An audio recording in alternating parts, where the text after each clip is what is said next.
not the last conversation we are going to have on demonetization, but right now I have, in fact, run out of time.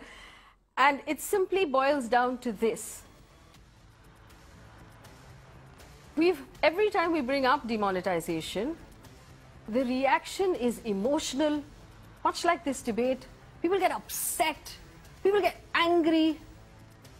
There's no need for it.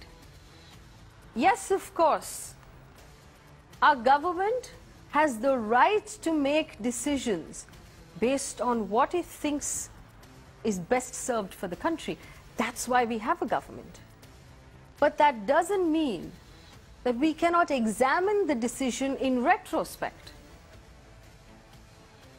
Remember, instead of getting emotional and upset, we need to simply, and this is money, and these are numbers, we need to simply, in an unemotional manner, examine the decision based on the three stated goals of the government when the decision was announced.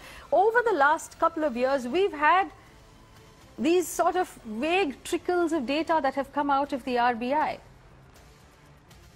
Some small pieces of information that we have to piece together, small pieces of information that are subject to interpretation, that result in debates like this one, where people are just arguing two sides of the same piece of data.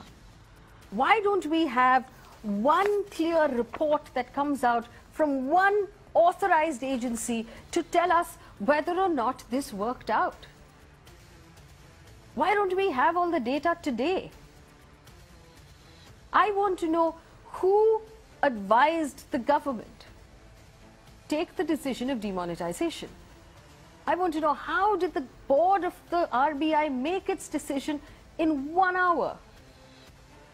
And if the three stated goals of the government of India for demonetization, which is counterfeit notes, black money and terror funding, I want exact data of the success or failure of each of those goals. Every single Indian was impacted by that decision. Every single one of us. We are owed an explanation of whether or not the standing in line and the inconvenience added up to something. We may be right, we may be wrong, but we are owed the truth.